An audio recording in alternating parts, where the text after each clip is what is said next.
শাস্ত্ৰত মহিলাসকলৰ বিষয়ে কি উল্লেখ কৰা আছে? শাস্ত্ৰৰ মতে স্ত্ৰী কেই প্ৰকাৰৰ? শাস্ত্ৰৰ মতে স্ত্ৰী 5 প্ৰকাৰত বিভক্ত কৰা হৈছে। এই ভাগসমূহ হ'ল শংখিনী, চিত্ৰিণী, হস্তিনী, পুংচলী আৰু পদ্মিনী। প্ৰিয় দৰ্শক, ভিডিঅ'টো আৰম্ভ কৰাৰ আগত আপোনালোকলৈ এটা সৰু অনুৰোধ, যদি আপোনালোকে আমাৰ ভিডিঅ'টো প্ৰথমবাৰ চাইছে তেতিয়াহ'লে ভিডিঅ'টোত এটা লাইক, কমেণ্ট, শ্বেয়াৰ আৰু ছাবস্ক্ৰাইব কৰিবলৈ একেবাৰে নাপাহৰিব। প্ৰিয় দৰ্শক, আহক তেতিয়াহ'লে আমি ভিডিঅ'টো আৰম্ভ কৰোঁ। 1 নম্বৰ হৈছে শংখিনী। শংখিনী স্বভাৱৰ স্ত্ৰীসকল অলপ ওখ হয়। ইয়াৰে কিছুমান শকত আৰু কিছুমান দুৰ্বল হয়। তেওঁলোকৰ নাক ডাঙৰ আৰু শকত আৰু চকু বিদ্যমান, মাতটো গম্ভীৰ হয়। এওঁলোকে সদায় ফূৰ্তিত, হাঁহি মাতিত, আনন্দত থাকে। একো কাৰণ নোহোৱাকৈ খং কৰে। এওঁলোকে স্বামীৰ লগত অভিমান কৰি থাকে। শংখিনী স্ত্ৰীয়ে স্বামীৰ কথা শুনাটো গোলামী কৰা যেন অনুভৱ কৰে। প্ৰিয় দৰ্শক, এওঁলোকৰ মনটো সদায় ভোগ-বিলাসত ডুবি থাকে। এওঁলোকৰ কোনো দয়া ভাৱনা নাই। সেইকাৰণে এওঁলোকে পৰিয়ালত থাকিও তেওঁলোকৰ পৰা দূৰত থাকে বা বেলেগত থাকে। এনেকুৱা স্ত্ৰী সংসাৰত অধিক থাকে। এনেকুৱা স্ত্ৰীয়ে ইটোৰ আগত সিটোৰ কথা লগাই, অৰ্থাৎ ইয়াৰ কথা তাৰ আগত, তাৰ কথা ইয়াৰ আগত কোৱা স্বভাৱৰ হয়। এওঁলোকে বহুত কথা কয়। সেইকাৰণে মানুহে এওঁলোকৰ সন্মুখত কম কথা হয়। এওঁলোকৰ আয়ু দীঘলীয়া হয়। পিতৃ আৰু স্বামীৰ কুল এওঁলোকৰ সন্মুখত নষ্ট হৈ যায়। শেষত এওঁলোকে বহুত দুখী হৈ পৰে। সেই সময়ত মৰাৰ সমান যেন অনুভৱ কৰে বা ইচ্ছা কৰে, কিন্তু মৃত্যু নহয়। প্ৰিয় দৰ্শক, 2 নম্বৰ হৈছে চিত্ৰিণী। চিত্ৰিণী স্ত্ৰীসকল পবিত্ৰ তথা স্বজনক স্নেহ কৰাৰ স্বভাৱৰ হয়। এওঁলোকে সকলো কাৰ্যত বহুত খৰধৰকৈ কৰে। এওঁলোকৰ ভোগ ইচ্ছা কম। সাজোন কাচোনত এওঁলোকৰ মন বেছি থাকে, অৰ্থাৎ সাজোন কাচোন কৰি এওঁলোকে বহুত ভাল পায়।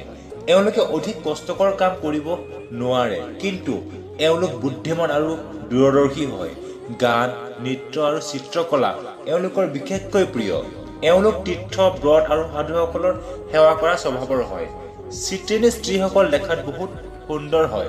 এওঁলোকৰ মূৰটো গোলাকাৰ, অংগ কোমল আৰু চকু চঞ্চল হয়। প্ৰিয় দৰ্শক, এওঁলোকৰ স্বৰ কুলিৰ দৰে হয়, চুলি কলা হয়। এনেকুৱা জাতিৰ ছোৱালী বহুত কম থাকে। যদি এওঁলোকৰ জন্ম দুখীয়া পৰিয়ালত হয়, তেতিয়া এওঁলোকে ভৱিষ্যতে পতৰাণীৰ দৰে সুখ ভোগ কৰে। চিত্ৰিণী স্ত্ৰীসকল অধিক সন্তান হোৱাৰ পাছতো প্ৰায় এওঁলোকৰ 3টা সন্তানহে জীয়াই থাকে। তাৰে এজনৰ ৰাজযোগ থাকে। এই জাতিৰ ছোৱালীবোৰৰ আয়ু প্ৰায় 48 বছৰ মানহে হয়। প্ৰিয় দৰ্শক, এইবাৰ আহিলো 3 নম্বৰলৈ। 3 নম্বৰ হৈছে হস্তিনী। হস্তিনী ছোৱালীবোৰৰ স্বভাৱ সলনি হৈয়ে থাকে। এওঁলোকৰ ভোগ বিলাসৰ ইচ্ছা বহুত বেছি থাকে। এওঁলোক হাঁহিমুখীয়া হয়, ভোজন অধিক গ্ৰহণ কৰে। এওঁলোকৰ শৰীৰটো অকণমান শকত হয়। এলেহুৱা প্ৰকৃতিৰ হয়। গাল, নাক, কাণ, মগজুৰ ৰং বগা হয়। এওঁলোকৰ খং বহুত বেছি উঠে। কেতিয়াবা কেতিয়াবা এওঁলোকৰ স্বভাৱ বহুত বেয়া হৈ যায়। ভৰি আঙুলি বেকাবেকি হয়। এওঁলোকৰ সন্তানৰ ভিতৰত ছোৱালী বেছি থাকে। একো বেমাৰ নোহোৱাকৈও এওঁলোক বেমাৰীৰ দৰে হৈ থাকে। প্ৰিয় দৰ্শক, এওঁলোকৰ স্বামী প্ৰায় ধুনীয়া বা গুণৱান থাকে। নিজৰ কাজিয়া লগা স্বভাৱৰ বাবে হস্তিনী ছোৱালীবোৰে পৰিয়ালত কলহৰ সৃষ্টি কৰে। স্বামী সদায় দুখী হৈ থাকে। এওঁলোকে ধাৰ্মিক কাৰ্যৰ প্ৰতি অধিক আস্থা নাৰাখে। প্ৰিয় দৰ্শক, সুস্বাদু খাদ্য খাই বহুত ভাল পায়। এওঁলোকৰ আয়ু প্ৰায় 73 বছৰ হয়। বিবাহৰ 4 বছৰ, 8 বছৰ, 12 বছৰ আৰু 16 বছৰৰ পিছত এওঁলোকৰ স্বামীৰ ভাগ্য উদয় হয়। এওঁলোকৰ দুষ্ট স্বভাৱৰ বাবে পৰিয়ালত এওঁলোকক কোনেও একো নকয় আৰু বেছি সোধা পোছা নকৰে। প্ৰিয় দৰ্শক, এইবাৰ আহিছো 4 নম্বৰলৈ। 4 নম্বৰ হৈছে পুংচলী। পুংচলী স্বভাৱৰ ছোৱালীৰ মগজুত উজলি থকা বিন্দু মলিন দেখা পোৱা যায়। এই স্বভাৱৰ ছোৱালীবোৰে পৰিয়ালৰ বাবে দুখৰ কাৰণ হৈ পৰে। এওঁলোকৰ লাজ অকণো নাথাকে। এওঁলোকে নিজৰ কাৰ্যৰে আনক আকৰ্ষিত কৰিব পাৰে। হাতত নৱৰেখা থাকে, যি চিত্ৰ, স্বাস্থ্য আদিৰ দৰে উত্তম ৰেখাৰ লগত সংযোগ হৈ থাকে। এওঁলোকৰ মন স্বামীৰ অপেক্ষাতকৈ পুৰুষত বেছি থাকে। সেইকাৰণে কোনেও এওঁলোকক মান সন্মান নকৰে। সকলোৱে তেওঁক অৱহেলা কৰে। পুংচলী স্বভাৱৰ ছোৱালীৰ গাত যৌৱন কালৰ প্ৰভাৱ 12 বছৰতে দেখা পোৱা যায়।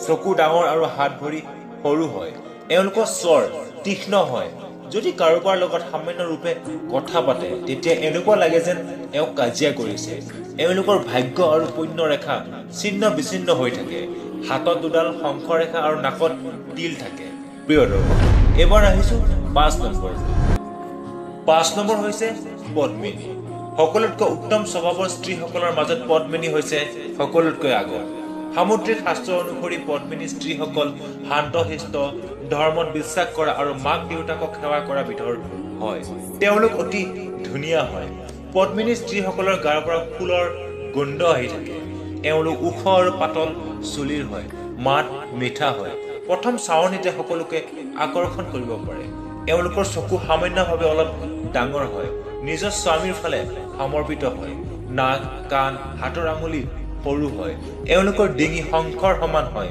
মুখত সদায় আনন্দ দেখা পোৱা যায় পদ্মিনী স্ত্ৰীসকলে প্ৰত্যেক ডাঙৰ পুৰুষক নিজৰ পিতৃ সমান আৰু নিজৰ বয়সৰ পুৰুষক ভায়েকৰ সমান আৰু সৰুক নিজৰ পুত্ৰ সমান বুলি ভাবে প্ৰিয় দৰ্শক এওঁলোকে দেৱতা মনুষ্য গন্ধৰ্ব সকলোৰে মন মুহি ল'ব পাৰে সৌভাগ্যৱতী সন্তান আৰু পবিত্ৰতাত শ্ৰেষ্ঠ আৰু যোগ্য সন্তান উৎপন্ন কৰা তথা সকলো কথা মনাবিধৰ হয় এওঁলোকে ৰঙা বস্তু বহুত পছন্দ কৰে এই জাতিৰ ছোৱালী বহুত কম থাকে যাৰ এওঁলোকৰ লগত বিয়া হয় সেইজন পুৰুষ বহুত ভাগ্যশালী হয় প্ৰিয় দৰ্শক এই সংসাৰত বিভিন্ন ধৰণৰ স্ত্ৰী থাকে কিন্তু আমি ইমানেই কম যে আমি সকলো মহিলাকে সন্মান কৰিব লাগে কাৰণ এই জীৱনৰ গুৰিও ধৰোতা এগৰাকী মহিলাৰ বিষয়ে আমি শব্দত প্ৰকাশ কৰিব নোৱাৰো নাৰীক হৃদয় সমুদ্ৰৰ দৰে বিশাল হয় নাৰীৰ মহানতা ত্যাগ আৰু সংঘৰ্ষৰ আগত সংসাৰ সদায় তল পৰি থাকে প্ৰিয় দৰ্শক ভিডিঅ'টো কেনেকুৱা পালে নিশ্চয় কমেণ্ট কৰি জনাব আৰু যদি ভিডিঅ'টো আপোনালোকৰ